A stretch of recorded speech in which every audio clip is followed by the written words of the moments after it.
In the summer of 1914, Europe looked unstoppable. Its empires controlled vast territories across the globe. Its industries powered the modern world. Its armies were larger than ever before. To many people, civilization seemed to be reaching its peak. And then, one assassination changed everything. Within weeks, nearly the entire continent collapsed into war. Millions of soldiers marched toward battle, believing the conflict would end quickly. They were catastrophically wrong. What followed became one of the deadliest disasters in human history. World War I. A war that destroyed empires, reshaped nations, and transformed modern warfare forever. But World War I did not begin with a single gunshot alone. The war had been building beneath Europe's surface for decades.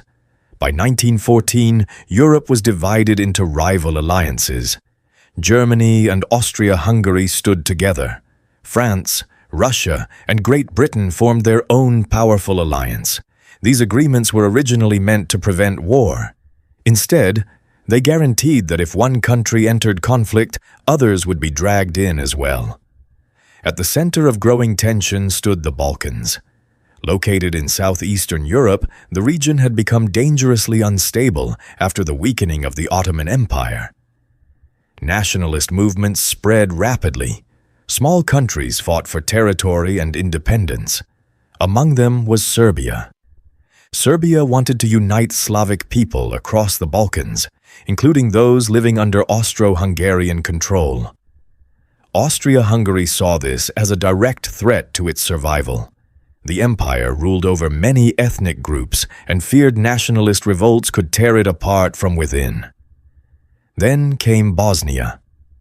In 1908, Austria-Hungary officially annexed Bosnia-Herzegovina. The move enraged Serbia and angered Russia, which viewed itself as protector of Slavic nations. Europe became a powder keg, and all it needed was a spark. That spark arrived on June 28, 1914. Archduke Franz Ferdinand, heir to the Austro-Hungarian throne, traveled to Sarajevo with his wife Sophie to inspect imperial troops in Bosnia. Waiting for him, there were young nationalist conspirators. One of them was 19-year-old Gavrilo Princip, a member of the revolutionary movement known as Young Bosnia. The group wanted to end Austro-Hungarian control in the region. They had received weapons and support from a Serbian nationalist organization called the Black Hand. At first, the assassination attempt failed. One conspirator threw a bomb at the Archduke's car, but the explosive missed its target and exploded behind the vehicle, injuring several people. The royal procession continued. Hours later, something unexpected happened. The driver of Franz Ferdinand's car made a wrong turn through Sarajevo's streets.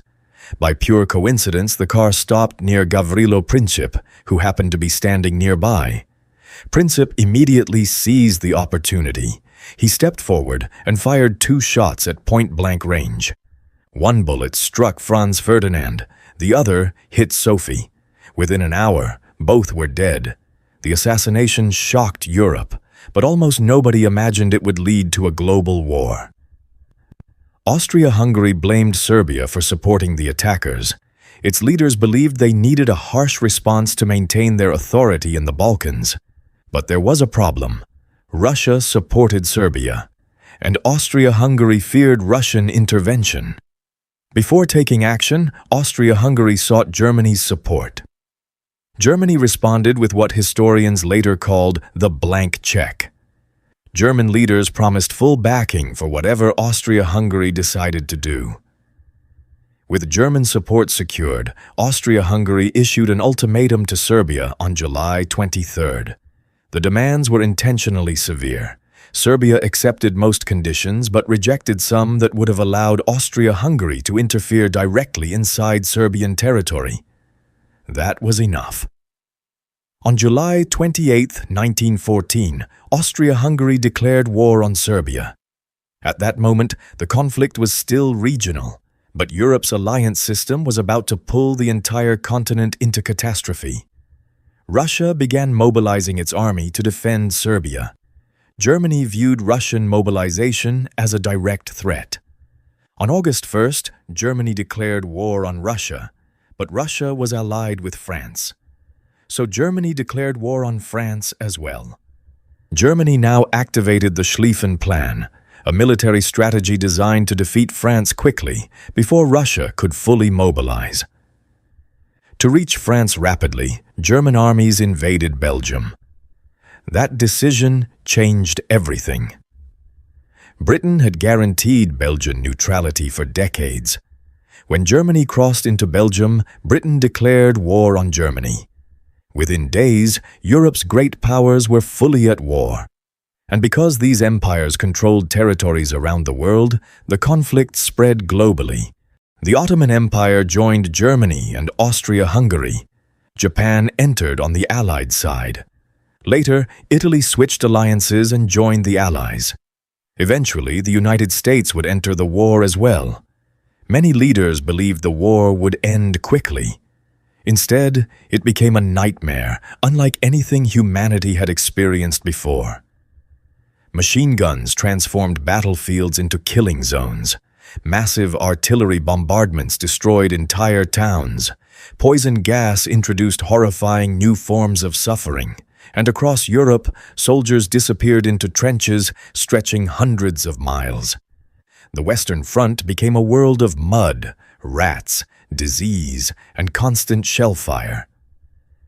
At battles like Verdun and the Somme, millions of soldiers were killed or wounded fighting for only a few miles of territory. Entire generations vanished in the trenches. World War I also became the first truly modern war.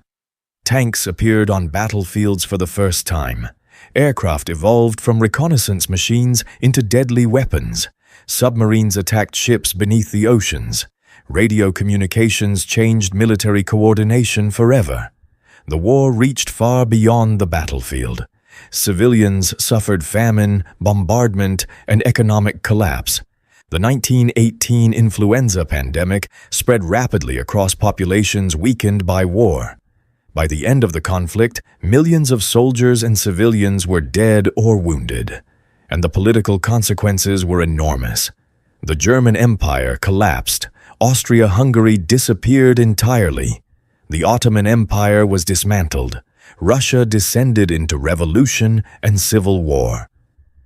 Finally, on November 11, 1918, the guns fell silent.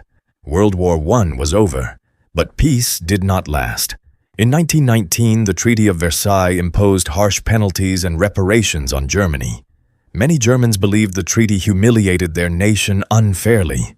As resentment grew during the following decades, Europe once again drifted toward extremism and conflict. Only 20 years later, the world would descend into World War II. And that may be the most tragic part of all. World War I was supposed to be the war to end all wars. Instead, it became the beginning of an even darker chapter in human history.